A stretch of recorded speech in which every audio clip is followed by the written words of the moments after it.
At South Carolina State University in Orangeburg, this is video of some of that protest from earlier today. Students are pushing back against Lieutenant Governor Pamela Yvette, who is scheduled to serve as this year's commencement speaker. And not too long ago, our Lieutenant Governor held a news conference talking about these protesters. News 19's Kiki Ushu joining us currently on campus speaking with demonstrators. So Kiki, what are students saying about why they're protesting in the first place? Erica, Christy, simply put, these SC State students do not want Lieutenant Governor Pamela Yvette as their 2026 commencement speaker. Now they're gathering out here on the plaza, as you can see behind me, and they're preparing. The student body president, Zaria, tells us at 5:45, President Alexander Conyers is going to address the students and their concerns. We'll be following that and give you more information coming up. Now take a listen. Well, honestly, she just doesn't align with our values here at South Carolina State University. She speaks against DEI, which every HBCU, honestly, every school benefits from. Student government leaders and seniors saying their concerns focus on whether the speaker reflects the values of the university community.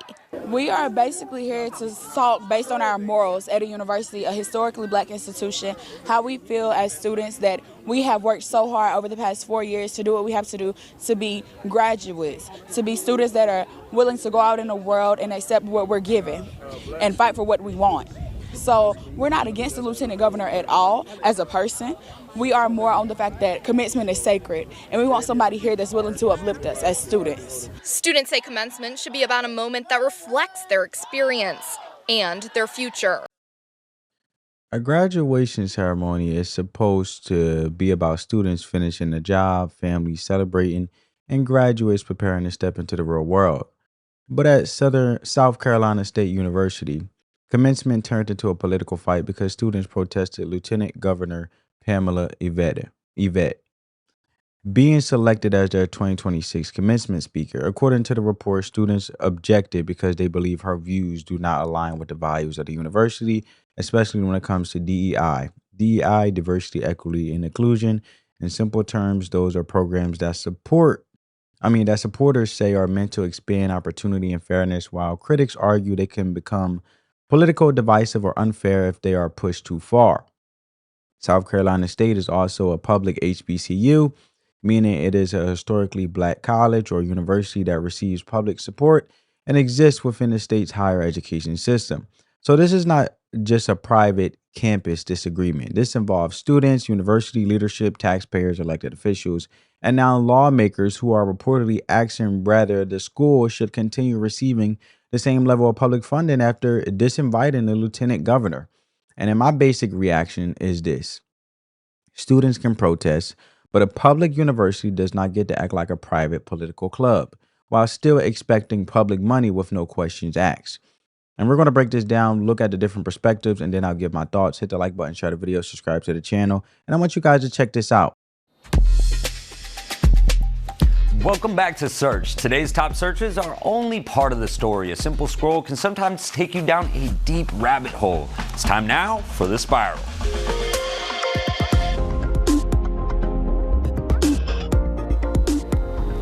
All right, you guys can't stop asking questions about the historically black university, South Carolina State. We're following your clicks and curiosity, and it looks like you guys want to know why Republican lawmakers are calling to defund the state's only HBCU, and how a student-led protest led to the university uninviting the lieutenant governor from speaking at this year's commencement. So let's break it down. We've got our Faith Abube and up first, and then we will speak to student protest leader Cameron Sutton. Guys, thank you so much for joining us. Let's start with Faith, who's been following the story for us. Faith, first of all, welcome to Search. But why are Republican lawmakers in South Carolina calling to defund the state's only HBCU? Well, Ashton, this is a story that a lot of people have been talking about, getting a buzz from a lot of people, not just in South Carolina. And right now, lawmakers, according to a post that was shared by the Lieutenant Governor of South Carolina, they're circulating, some Republicans in the State House are circulating a letter asking for the university to be unfunded in the next spending bill that is coming up here soon. And the reason being that the Lieutenant Governor was uninvited as a commencement speaker at that university, the HBCU, to South Carolina State University. Students started protesting earlier this week, saying that they did not want her to be on campus to be their commencement speaker. And the university decided to uninvite her. And now Republicans are pushing back, calling this inexcusable. And it's shameful that a university that is funded by taxpayers has now uninvited a political leader who they do not agree with. And that is how they're framing it. We don't know how much support this has just yet, but we know a handful of Republicans have signed on to that letter, Ashton. Yeah, Faith, what are some of the motivations behind those protests? Like, why was the South Carolina's lieutenant governor actually uninvited? How did the pressure get to the university? Well, students found out earlier this week that she was invited back in December, according to her, invited in December to be the commencement speaker. The university said they invited her because she's an entrepreneur. She's a female entrepreneur who started a small business and grew it to a multi-million-dollar corporation. And so they wanted her to come speak to the students in a way that would inspire them. But the students were not having it. They found out, according to them specifically, about the way she's been doubling down on cutting DEI initiatives. These are diversity, equity, and inclusion initiatives on a historically black college and university campus, an HBCU. South Carolina State University is the only HBCU in the state of South Carolina, and it's also part of a bigger system across this country that started before the 1960s because black people were being discriminated against. And so these students took issue with the fact that the university was inviting someone who wanted to gut DEI initiatives. Yeah, just seeing the video right now, Faith, of these protests, they certainly look active. How is the lieutenant governor actually responding? Well, she's defiant. She's unapologetic. She says she's not going to apologize. In fact, she called the student protesters woke mobs and said that the fact that she's been uninvited is another reason why DEI initiatives need to be cut from college university campuses because, in her words, students are being indoctrinated. All right. So let's keep this simple. The students did not want the lieutenant governor speaking because they disagree with her politics, especially her position on DEI. They framed it as a values issue, saying commencement is sacred and should feature someone who uplifts them. I understand that argument on the surface because graduation is a big moment, but here is the common sense problem.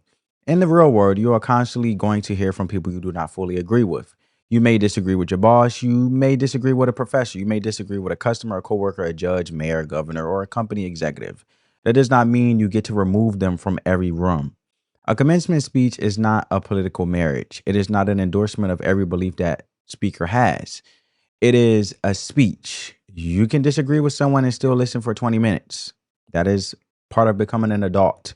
And when a public university invites a statewide elected official and then reverses course after political pressure, people are going to ask whether the school is teaching students how to handle disagreement or teaching them that disagreement should be avoided.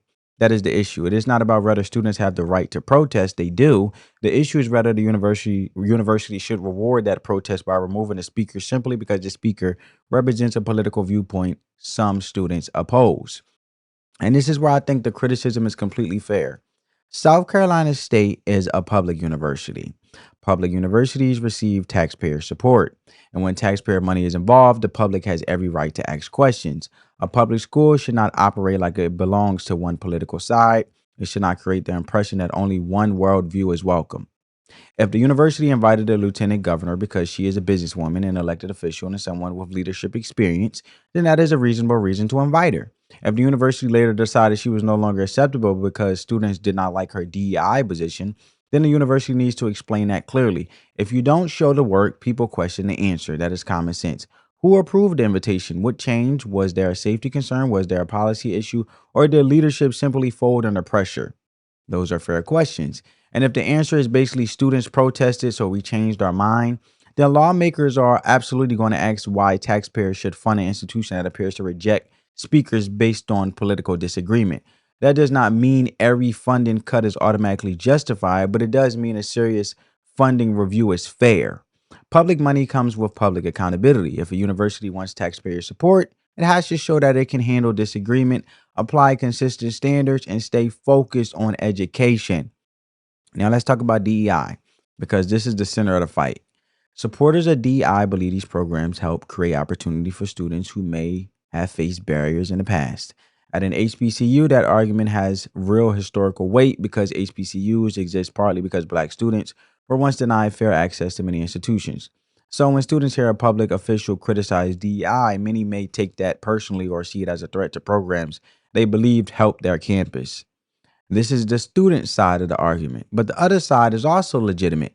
Many people believe DEI has gone beyond equal opportunity and turned into a political system that rewards identity politics, creates bureaucracy, and pushes a narrow worldview. Why can't we just focus on qualifications, who is qualified to do the job based on merit and not based on race, right? That's the other side of it. They believe schools should focus on merit, skills, academic performance, and equal treatment under the rules. It has nothing to do with race, has nothing to do with skin color. This is a simple fact of you basically earn the position that you receive based on the hard work and your qualifications that basically help you be suitable and fit for the job. It has nothing to do with your skin color. And that is not an extreme position. That is a real policy debate happening all over the country. And here's the key point. Disagreeing with DEI does not automatically mean someone is against students. It means they disagree with a policy framework. We have to be able to separate people from policies. If students cannot hear from a speaker because she opposes DEI, then that proves the concern many critics already have, which is that some campuses are becoming ideological bubbles. A university should be a place where ideas are tested, not where disagreement is treated like danger. The university reportedly said Pamela Iveta was invited partly because of her background as an entrepreneur who built a business and became a statewide elected official. That matters. It shows opportunity. A person who built a business can talk about risk, discipline, failure, hiring, leadership, competition, and responsibility. Those are real world lessons, right? Those are things graduates need. Whether students agree with our politics or not, there may have been something useful they can have taken from that speech. And this is where I think the protest looks misplaced. If the issue is we only want someone who already agrees with us, then that is not preparation for the real world. That is comfort zone politics. A commencement speaker does not have to perfectly reflect every student's personal beliefs. That standard is impossible. Every speaker has opinions.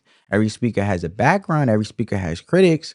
If disagreement is enough to disqualify someone, then the school is going to have a hard time finding any serious public figure to speak. Now, honestly, the better message to students would have been, you may not agree with our politics, but listen for the life lessons. That is maturity. That is education. That is how adults operate.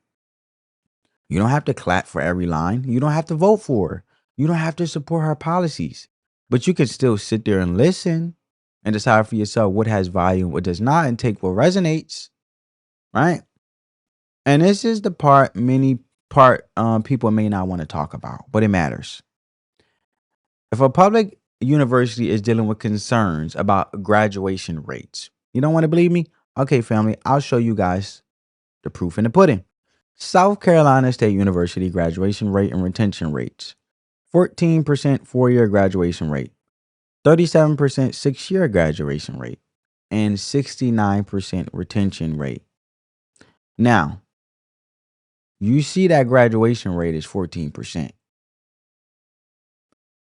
So, concerns about graduation rates, student outcomes, job placement, retention, debt, or academic performance, then a priority should be fixing those issues first.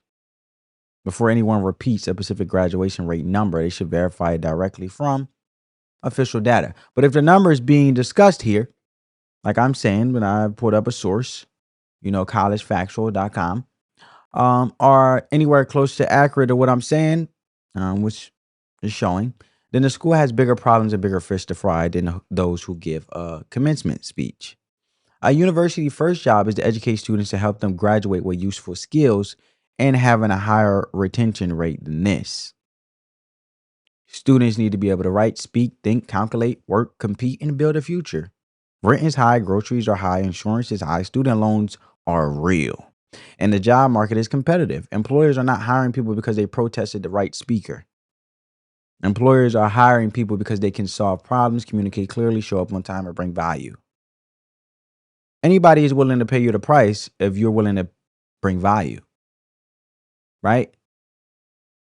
So, with that being said, when students are spending energy fighting over a political speaker during a critical time of the school year, where finals are being taken place and focus should be studying and passing, and getting them good grades and raising that retention rate, which should also be the priority of the school.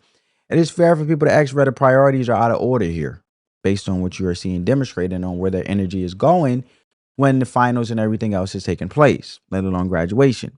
That is not an insult. That is accountability. Political activism can be part of college life, but it cannot be the main product. The main product has to be educated graduates who are ready for life. So if it's 14% of 4-year graduation rate, then that tells you that most of them won't graduate, unfortunately. Right? So now let's get back to the video. Faith, thank you so much. Let's now bring in South Carolina State University student protest leader Cameron Sutton. He's on campus right now. Cameron, why did students protest Lieutenant Governor as the commencement speaker? And what's it like on campus now? How's the sentiment been like for you?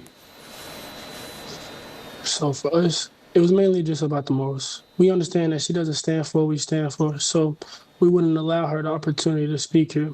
We understand that she is an amazing woman, but just her moralities and the things she stands for, like taking away DEI for HBCU, it just can't be had on our campus, and it's amazing on campus. We all are filled with energy that is due for a win, energy that... Family, I want to ask a real question, and I'm just asking it genuinely. Does DEI, now that I explained to you from both sides of the coin or where they stand from a student perspective, also a lawmaker or critics of those of DEI on the other side, where they say, like, let's hire based on merit, let's take race out of it. We should be colorblind to race because we are diverse ever than before, and we should not continue to rehash or bring back divisiveness in any way, shape, or form, but actually hire individuals who work their behind off, like these graduates that then qualify for the job, because then it would be efficient, effective. And the simple fact is, people pay you based on the value you bring. If you bring endless value and you are valuable to the company, they're willing to pay whatever they want to pay you. But it also say, the statement that goes, I want to be based on the content of my character, not the color of my skin. But it's DEI bringing back based on the color of the skin and not the content of the character, which means leadership values and the things that Miss Avetta, the lieutenant governor, have the skill sets and qualifications through her success, which is self-explanatory in his own, brings when it comes to the characteristic of a successful individual in America, no matter the race, no matter the skin, no matter whatever the case may be. But the simple fact that success is within reach if you work hard consistently and continue to devote yourself, let alone leadership and skills and qualifications that she could have poured and inspired into these young individuals. It deserves to be shown during our win. Yeah, Cameron, how do you and other student protest leaders react to the calls to defund your school? Did you see that coming when the protest started? And how are you guys responding now? No, we never seen it coming. But we understood that standing on what we believe will always come with repercussions when you have somebody that doesn't believe in the same thing as you. Cameron, what's the response now? Sorry, go ahead.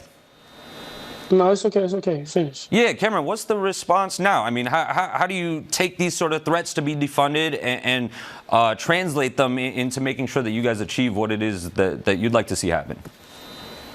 Well, one, we hope that they were just threats, because this is not their first time trying to defund a school for using their First Amendment right. Mm-hmm. Also, we understand that the only way we can change this is by voting. We must go out to the polls. We must register to vote. And come November, we must vote. We must act on what we say. If every student we have at the protests for these last 2 days, these protests that will happen within this week, that may ever happen, as long as you go vote, we can change, and that can be the change. Cameron, you're just a sophomore. Do you feel supported by the university in this time? Yes, sir. Yes, sir. Yes, sir. I know it's nothing but love from my Bulldogs family. Bulldog tenacity and Bulldog pride is something that runs deep within all of our veins. So being out there protesting, standing up for our school and what we believe, it felt amazing, and it made me understand how one person can bring everybody together, but it just only doesn't take one person. Yeah, Cameron, how do you hope to use this experience to move forward? Especially, I guess it matters what the outcome actually is, but what are you and other student protest leaders hoping to do next? We hope to get people out to the ballots and vote. We hope that people will stay educated on their legislation, their government, and every chain of command that there is. Being educated can protect you from so much, because if we were uneducated, if we were the mob that she said we were, we would have never protested. We would have never been out there. But because we understand what is at stake and we understand what she stands for, we cannot let her speak and try to encourage students that she can never truly encourage. Cameron, I appreciate you, man. Still ahead, it might be at the top of your feed, but what's the vibe? We've got. Well, how would you know what students she could encourage if y'all didn't allow her to be there to speak because y'all disagree with her political views, and more so didn't embrace what resonated, because you could still learn from anyone that you disagree with. If any king is advocating that I don't want to hear what you got to say because you don't agree with what my views are.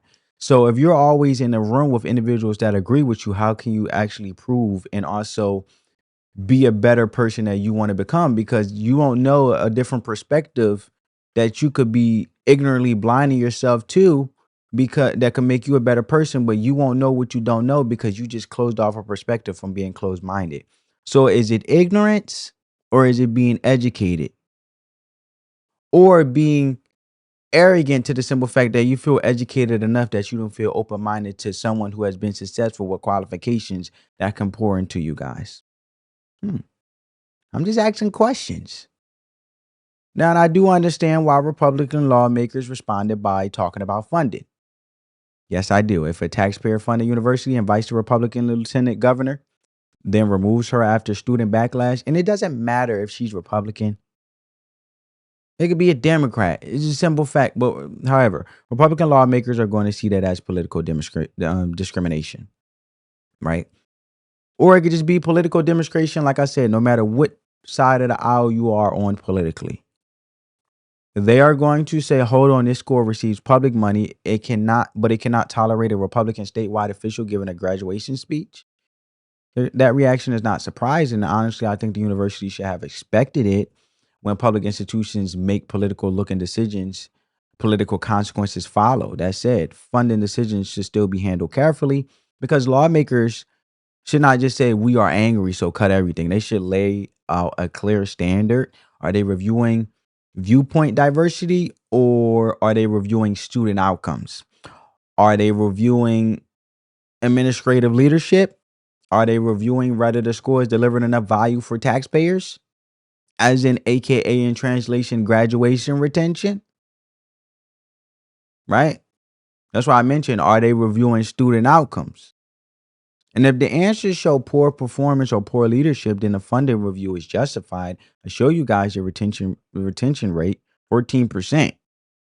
Public money should be earned through results and responsible governance, not handed out automatically because the institution has a sympathetic story. Accountability is not an attack. Accountability is what every taxpayer-funded institution should expect, right? So you heard one of their student leaders talk about voting, registering students, and going to the polls. There's nothing wrong with voting. Voting is one of the main ways citizens respond to government decisions. But we also have to be realistic. Most elections are multi-factor, not single issues. People vote based on economy, inflation, jobs, housing, crime, taxes, schools, healthcare, foreign policy, leadership, trust, and local concerns. DEI may be important to some voters, but for many people, the biggest question is whether they can afford groceries, rent, gas, insurance, and the basic life expenses. So if the political message is only about campus activism, it may not connect with people who are worried about day-to-day survival. That is the bigger issue. Politics cannot just be about slogans. It has to connect to outcomes. Are students graduating? Are they getting jobs? Are taxpayers getting value? Is the school building is the school building skills? Is the institution preparing students for a tough economy? Those are the questions that matter outside the campus environment. Voting matters, but voting does not replace personal responsibility, academic performance, or institutional accountability. A school should encourage civic engagement, but it also needs to make sure students are succeeding in the classroom and in the workforce. And the real world lesson here is simple. Disagreement is not harm. A different political opinion is not automatically an attack. A speaker opposing DEI does not mean students are incapable of listening to her. A public official giving a speech does not mean the university endorses every policy she supports. Adults have to deal with disagreement every day. If students are not encouraged to sit through a speech from someone with different politics, that raises fair questions about whether the school is preparing them for real world disagreement. And again, that does not mean students cannot protest. They can. It means protests should not be treated like an automatic veto. Universities are supposed to build resilience and confidence, not avoid every difficult disagreement. They are supposed to expose students to different viewpoints, not shield them from very uncomfortable ideas. A strong student can hear a speech, disagree with parts of it, take whatever wisdom is useful, and move on with life. That's how the real world works. You do not have to agree with someone to learn something from them.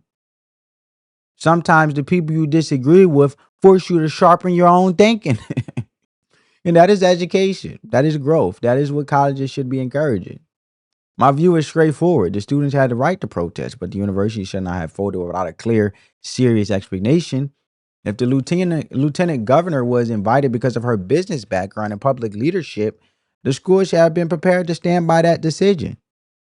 If the school had a real policy reason to reverse course, it should have explained that reason clearly. What it should not do is create the impression that a public university can invite someone, face political pressure, cancel the invitation, and then act surprised when lawmakers and taxpayers start asking questions. Trust comes from what you show, not just what you say. And right now, the bigger issue is trust. Can public universities handle disagreement? Are they focused on student success? Are they using taxpayer money responsibly? Are they preparing students for the real world or just reinforcing political comfort zones? That is the conversation people should be having. That is not about attacking students personally.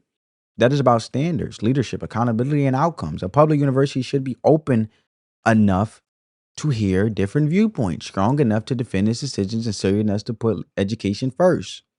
Agreement is easy. The real test is whether an institution can handle disagreement without falling apart. Let me know what you think in the comments. Was South Carolina State right to uninvite the lieutenant governor, or should the university have stood by the original invitation? Hit the like button, subscribe to the channel, and let that love supersede the hate. Spread that peace, love, and positivity. And I'll see you in the next one, family. On that note, family, peace.